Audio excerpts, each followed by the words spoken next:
Bonjour à tous, c'est Laurence pour Duo Naissance. Alors aujourd'hui, je vous rejoins pour vous proposer quelques idées pour pouvoir faire du sport, soit vous en tant qu'adulte et savoir quoi proposer à vos enfants pendant ce temps-là. Et pourquoi pas, vous le verrez, pouvoir faire du sport avec vos enfants. Alors je vais vous proposer plusieurs idées. Donc ça va s'adresser autant aux parents de bébés qu'aux parents d'enfants plus grands. Il n'y a peut-être pas grand-chose de magique dans ce que je vais vous dire, mais le fait de se dire que c'est faisable, ça peut être assez sympa. Parce que je pense que surtout en ce moment, et encore plus avec le fait que certains ne peuvent pas forcément sortir autant qu'ils le souhaitent, le sport peut être vraiment quelque chose de chouette. Pouvoir bouger, pouvoir se décharger de l'énergie excessive et pouvoir pratiquer une activité commune. Alors, dans un premier temps, si on pense au bébé, vous avez plusieurs options. Ça peut être du yoga postnatal. Donc pour ça, il y a pas mal de vidéos sur YouTube, il y a pas mal de professionnels qui le proposent aussi et qui même pendant cette période de confinement peuvent vous proposer l'accompagnement à distance. Donc le yoga postnatal, ça peut être vraiment sympa autant pour le bébé que pour la mère. Pourquoi pas les papas aussi, même s'ils ne sortent pas de l'accouchement, ils peuvent aussi avoir envie de faire du yoga postnatal avec leur enfant. C'est une activité qui va permettre de recentrer les énergies, qui va permettre au corps de se canaliser, qui ne vous demandera pas forcément un effort physique excessif, mais qui vous permettra quand même d'avoir un bien-être physique et mental. Ça travaille également la respiration, et ça peut être fait largement avec son petit bébé. Donc là, je parlais du yoga postnatal. Après, il y a une activité assez sympa qui s'appelle le Kanga Training. Alors là, il s'agit de faire plutôt de la gym pour l'adulte, et l'enfant est mis dans un porte-bébé en portage dorsal. Donc pour ça, soit vous avez votre porte-bébé, soit les professionnels peuvent vous les prêter, soit il y a des endroits pour en louer aussi. Et en général, effectivement, le professionnel vérifie que l'enfant est bien évidemment bien installé pour être confortable et en sécurité. Et après, libres sont les mouvements à effectuer. Il y a vraiment de tout. Moi, j'ai eu la chance de faire une initiation Kanga Training pendant le confinement du mois de mars de l'année dernière. C'était vraiment une activité assez super. Et vraiment, en tant que maman, là pour le coup, il y avait que des femmes, ça nous faisait du bien de se dire qu'on pouvait se défouler physiquement sur une activité intéressante. Parce qu'on entend, on voit, on lit souvent qu'il suffit de porter bébé, ça permet de passer l'aspirateur ou de monter les escaliers et que ça nous fait déjà du sport. Mais on peut aussi avoir envie de faire un sport vraiment sympa qui n'est pas une tâche ménagère. Donc le Kanga Training, ça s'y prête bien. On met son bébé dans le dos, en portage, et ensuite on fait nos mouvements. Ça peut le bercer. Selon les âges, ils peuvent facilement s'endormir. Ils peuvent aussi rester attentifs et actifs. Et après, quand les bébés deviennent des bambins et grandissent, par moments, ils vous demanderont de monter et descendre. Il faut accepter ça aussi. On descend, il peut faire son petite activité à côté. Puis quand il veut, il remonte. Mais voilà, pour ça, le Kanga Training, c'est vraiment très sympathique. Pareil, il y a des professionnels qui proposent des formations, qui proposent des cours, et notamment à distance aussi. Ensuite, je pense plutôt aux enfants un petit peu plus grands. Donc là, c'est pas spécifique bébé. Et pour faire de l'activité physique, il y a plusieurs options. Alors une que je viens de découvrir tout récemment, je connaissais le matériel mais pas encore l'usage, c'est la gym avec le wobble. Donc le wobble, c'est une sorte de planche en bois un petit peu arrondie.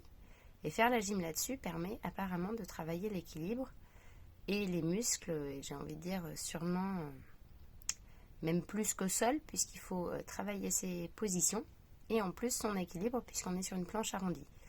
Donc ça, je pense que ça peut être très sympa à faire en famille dans le sens où c'est que c'est un petit peu original et où c'est que je pense que c'est assez ludique parce que c'est quelque chose qu'ils ne connaissent pas forcément et que ça peut entraîner quelques faux rires.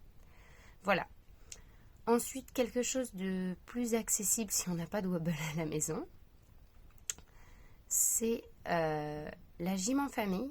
Alors là, je pense notamment par exemple à Karim de la maison des maternelles, mais ça peut se faire aussi soi-même si on a de l'idée et si on est habitué à pratiquer la gym. Et vous pourrez trouver sur internet aussi plein d'autres tutos.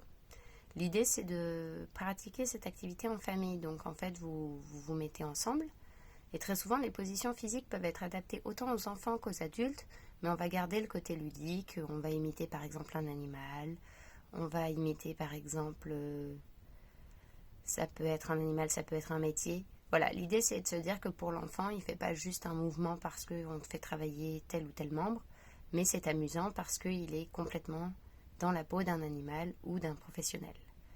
Et pour vous, adultes, ça peut être sympa aussi parce que du coup, vous pouvez vous faire une activité sportive, travailler vos muscles. Vous pouvez même choisir quelles activités vous proposerez à l'enfant en fonction des muscles que vous voulez travailler vous. Mais l'enfant, lui, sera canalisé. Et du coup, ça peut être très très sympa à faire en famille. Et enfin, alors je le mets en dernier parce que ça nécessite d'avoir un écran. Donc ça nécessite d'abord d'accepter que les enfants regardent un écran. Donc là, dans un premier temps, je dirais que les enfants peuvent, dès qu'ils ont à peu près 4 ans, parce qu'avant, on a du mal à trouver ce qui convient à leur taille, mais ils peuvent porter des lunettes pour les protéger des écrans. Donc voilà, et même pour faire du sport, ça fonctionne très bien, les lunettes restent sur la tête. Pour faire du sport en famille et avec un écran, alors là, je me permets de penser à la console Wii. Nous, on a testé assez récemment, depuis janvier. Avant, on n'en avait pas. Et effectivement, c'est assez sympathique parce que selon les jeux que vous mettez dedans, vous n'êtes pas du tout obligé de mettre un jeu qui a une ambiance et une atmosphère qui ne vous convient pas. Vous pouvez rester tout à fait dans une ambiance tout à fait sportive.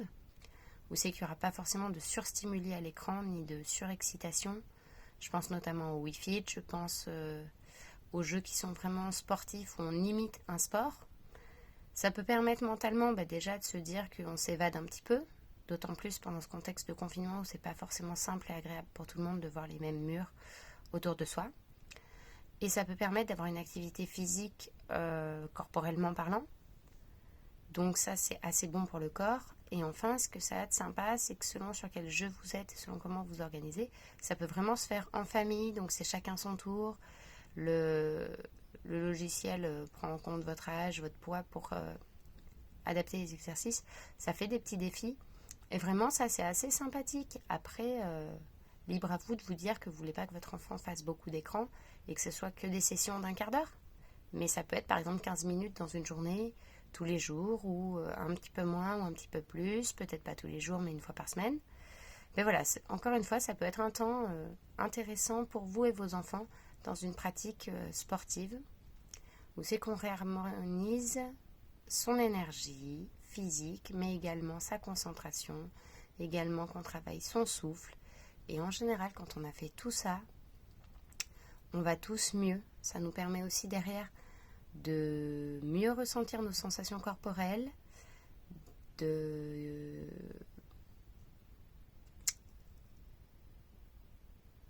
mettre un doigt en fait sur les émotions que l'on ressent et d'en exprimer certaines à travers le sport pour revenir à une ambiance calme derrière.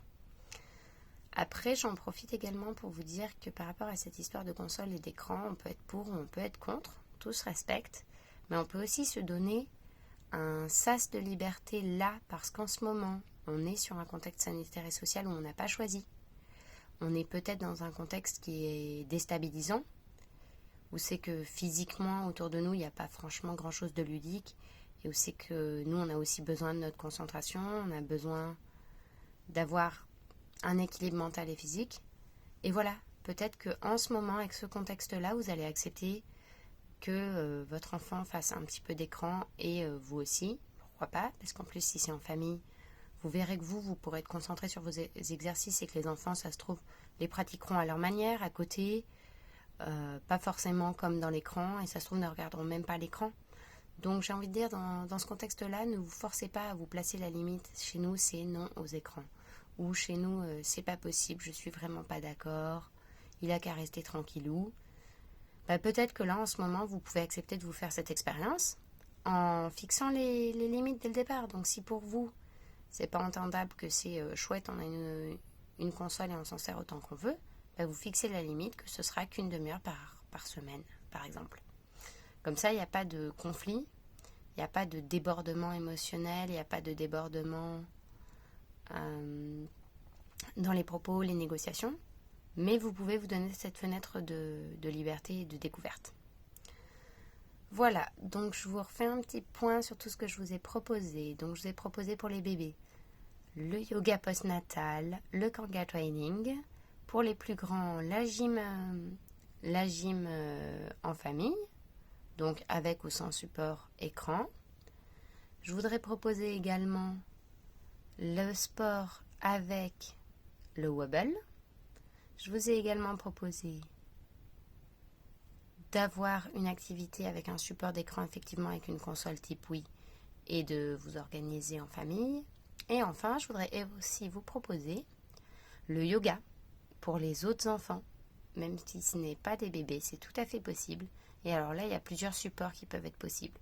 Soit par écran, parce qu'il y a des cours vraiment très très bien faits en ligne, et que ça peut être sympa de mettre son enfant, certes, devant un écran, mais de savoir que physiquement, il fait quelque chose, donc ce n'est pas passif, et qu'en plus, au niveau de son mental, ça peut vraiment lui faire du bien, et que vous, pour un peu, vous pouvez avoir du temps, si vous n'êtes pas en train de pratiquer avec lui, mais que vous n'êtes pas loin, ou vous voulez pratiquer aussi, c'est possible.